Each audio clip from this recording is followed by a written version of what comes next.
esteja convosco. Ele está no meio de nós. Proclamação do Evangelho de Jesus Cristo segundo Lucas. Glória a vós, Senhor.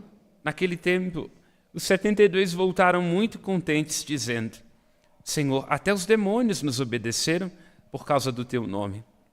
Jesus respondeu: Eu vi Satanás cair do céu como um relâmpago, e vos dei o poder de pisar em cima de cobras e escorpiões, e sobre toda a força do inimigo nada os poderá fazer mal.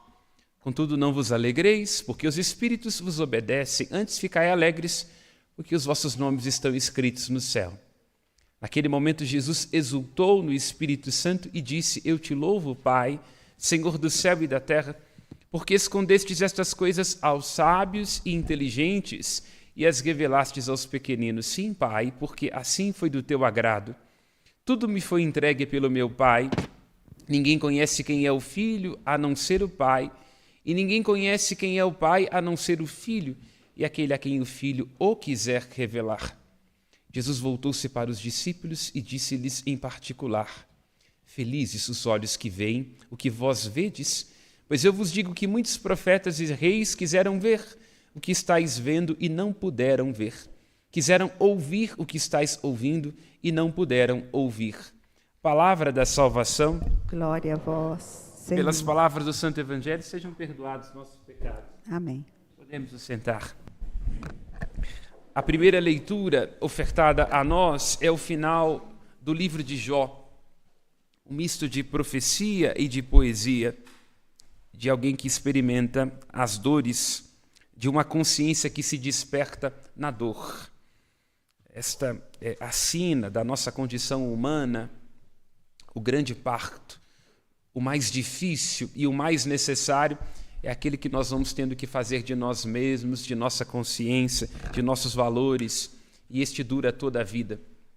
Um parto, inclusive, que não pode ser realizado senão por nós mesmos. Nenhum de nós pode terceirizar o nascimento da própria consciência, não é? Nenhum de nós poderá responsabilizar quem quer que seja por deixar de ser estranho a si mesmo. O nascimento do próprio valor, do próprio querer, dos próprios sonhos, é alguma coisa que a gente faz sem pretexto, sem contexto, sem testemunhas. Por isso, tomo de Jung esta expressão: não há despertar da consciência que não envolva dor. E Jó aqui, neste momento, tendo atravessado a dimensão trágica do existir, no versículo 2 diz que reconhece. E no versículo 6, assim proclama que ele mesmo faz penitência, se arrepende, porque toma consciência de que é pó e cinza. Duas expressões muito importantes para uma vida madura. A primeira é o reconhecimento, a segunda é a confissão.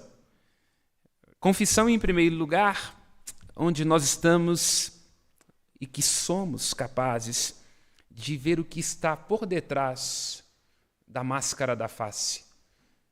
Porque nós, às vezes, nos confundimos com as nossas próprias narrativas, né? Nos escondemos de nós mesmos num cargo, numa ilusão que a gente tem da gente mesmo. E o processo da espiritualidade e da terapia vai nos ajudando a ver o que existe por detrás da narrativa que nós criamos e que nós fantasiamos. Traduzindo isso de uma maneira muito mais concreta, alguém que, por exemplo, tenha insegurança diante de si, tem que passar muito tempo maquiando o rosto, né? Ou tem que ter um feed no Instagram cheio de fotos, né? Porque na incapacidade de reconhecer o próprio valor, vai ter que ficar o tempo todo tendo que convencer outras pessoas daquilo que ela mesma não reconhece. Essa é uma tragédia do nosso tempo. Nós exibimos nas redes sociais vidas que privadamente a gente não consegue sustentar. Dá uma inveja danada do casamento da vizinha quando a gente vê o feed dela nas redes sociais. Dos filhos nem se fala, né? Os nossos, como sempre costumo dizer, tem a genética ruim da família do nosso marido. Mas o filho do apartamento da vizinha de cima, que criança educada, não é? Então, quando Jó diz que ele confessa a própria condição, ele está neste lugar libertador. Aqui passa de Jó a Nietzsche, humano, demasiadamente humano, onde a gente não tem que fingir alguma coisa que não é. e repousamos na verdade daquilo que nós somos, né? Porque, afinal de contas, nós somos o que somos, temos o que temos.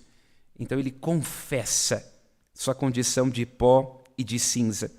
Confessa, e esta é a beleza do livro de Jó, porque ele vai se tornando estranho, cada vez menos estranho a si mesmo.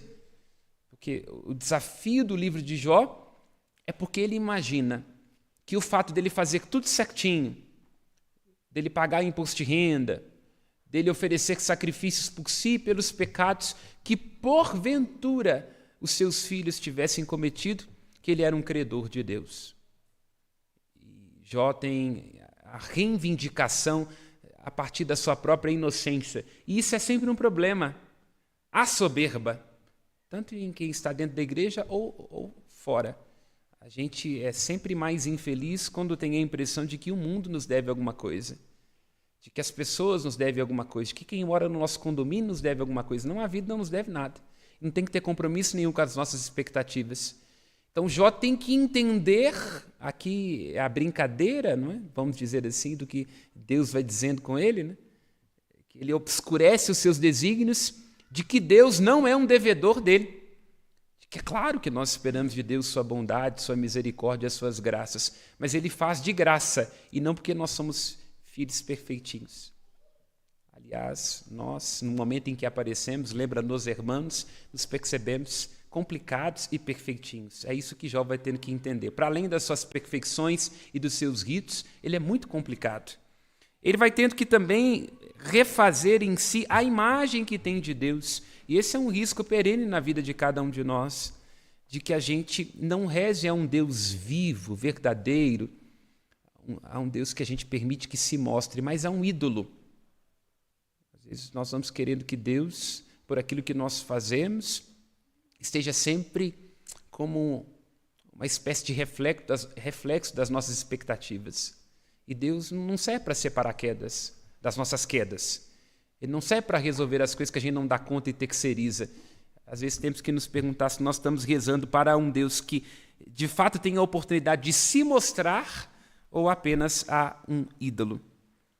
Então, Jó, ao dizer da sua confissão, ele está dizendo que ele fez terapia e entendeu que o sacrifício mais íntimo na relação dele com Deus era o sacrifício da própria autoimagem, dele não se julgar assim tão bonzinho, porque de perto ninguém é normal, e o sacrifício da imagem que ele fazia de Deus. Jó tinha na cabeça que Deus só ama aqueles que são bons, que Deus só ama aqueles que fazem grandes sacrifícios. Não, Deus ama de graça, ama pela sua misericórdia. E não é o que nós fazemos que nos fará merecedores do amor de Deus, porque Ele nos ama, às vezes, apesar de nós, né? Como é próprio de qualquer amor, né?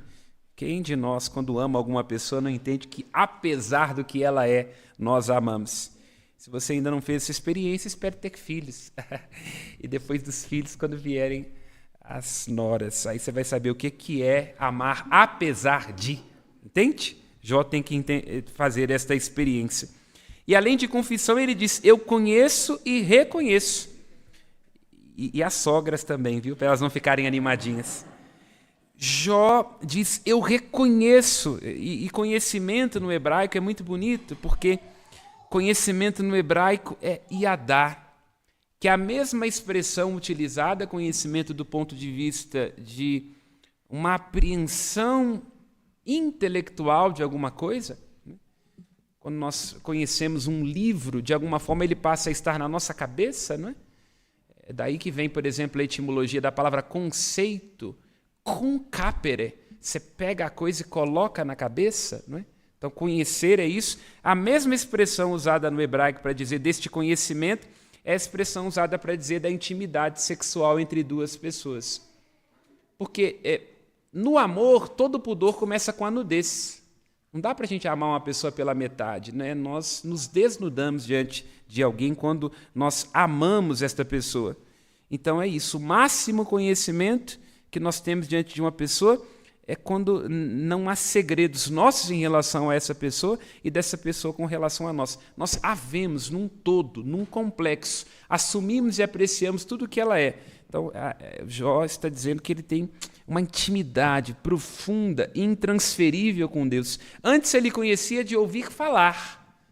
Agora não, seus olhos o contemplam. Ele vê a Deus. E o amor, há uma relação no hebraico, conhecimento, amor, intimidade sexual.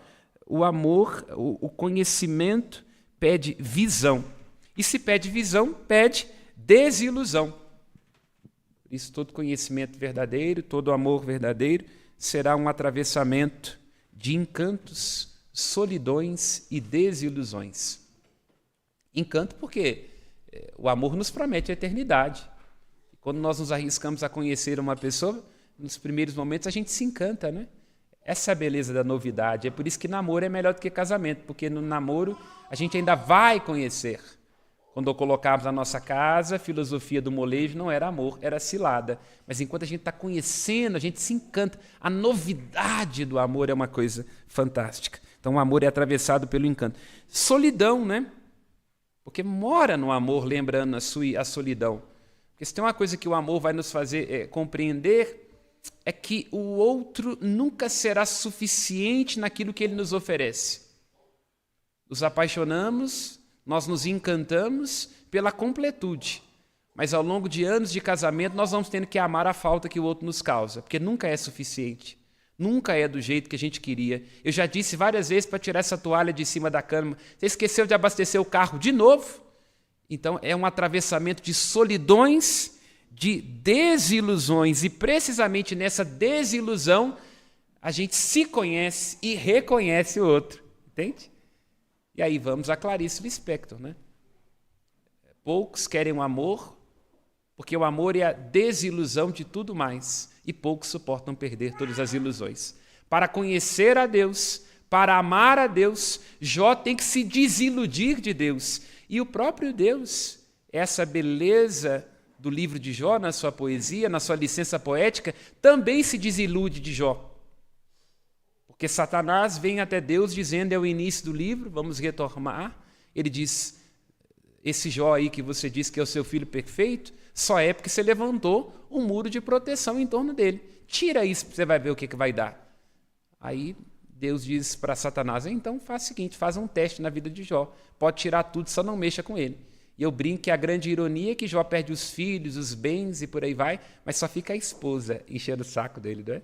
Porque todo mundo sabe que um casamento mal resolvido é uma porta do inferno, né? É uma ironia do texto. Então, nessa desilusão de tudo mais, nessa perda de tudo mais, Jó encontra, percebe, experimenta amor e conhecimento. E é por isso que ele diz, mais uma vez, versículo 5, antes eu conhecia de ouvir falar, agora os meus olhos veem, os meus olhos contemplam. E aqui vemos também no Evangelho que Cristo está alertando aos seus discípulos precisamente ao risco da perda de foco. Porque os 72 voltam muito contentes, dizendo assim, olha, até os cunhados nos obedecem, e nós vimos os concunhados serem pisados pelos nossos pés. Os demônios nos obedecem, as cobras e os escorpiões padecem sobre a nossa força. Aí Jesus disse, estão deslumbrados por isso? A grande alegria da vossa missão é que os vossos nomes estão escritos no reino dos céus ou no céu. Às vezes a gente tropeça num conceito ilusório de nós mesmos. Jó tropeçou nisso, os discípulos tropeçaram nisso, e nós também, neste grande tempo de culto à imagem, também tropeçamos nisso. E Jesus alerta. A razão da nossa alegria é que o nosso nome está escrito nos céus. E é daí que decorre a nossa força. A alegria do Senhor é a nossa força. Porque todo trabalho, toda missão irá compreender também a frustração das expectativas. Jesus já está mostrando aos discípulos que não será uma vida fácil. O foco tem que estar no resultado. Nossa vida está escondida no céu. Lembra o apóstolo Paulo na carta aos Colossenses. É lá que nós temos que buscar nossa glória, naquela recompensa que vem depois. De lá nossa alegria, de lá nossa força. Por isso, hoje rezamos à Virgem Maria, que é a mãe do belo amor. Porque só podemos ser contempladores do belo amor quando nós aprendemos a apreciar aquilo que é belo. E aquilo que é belo tem que ser bom, tem que ser verdadeiro. Supliquemos a ela, que é a bem-aventurada, a mãe do belo amor, que nos ajude a ver. Como Jó precisou ver, os discípulos precisaram ver melhor, nós também precisamos ver, estamos cegos. Nos seja dado contemplar. Peço a ajuda da Z2 a quem está em casa para que possa experimentar a mesma visão, o olhar da Virgem Mãe e Senhora da Piedade. Como costumo dizer, olhando esta imagem de Nossa Senhora da Piedade, este presente de Aleijadinho, contemplamos um olhar que nos cura. Nós a Ti suplicamos, Virgem Mãe e Senhora da Piedade, volta-nos o Teu olhar, cura a nossa vista. E depois deste desterro, a única coisa que pedimos nesta tarde, pedimos como Jó, pedimos como os discípulos, depois deste desterro, que é o nosso, mostra-nos o Teu Filho, Jesus. Louvado seja nosso Senhor Jesus Cristo. Para sempre seja louvado. Aos céus nossas preces.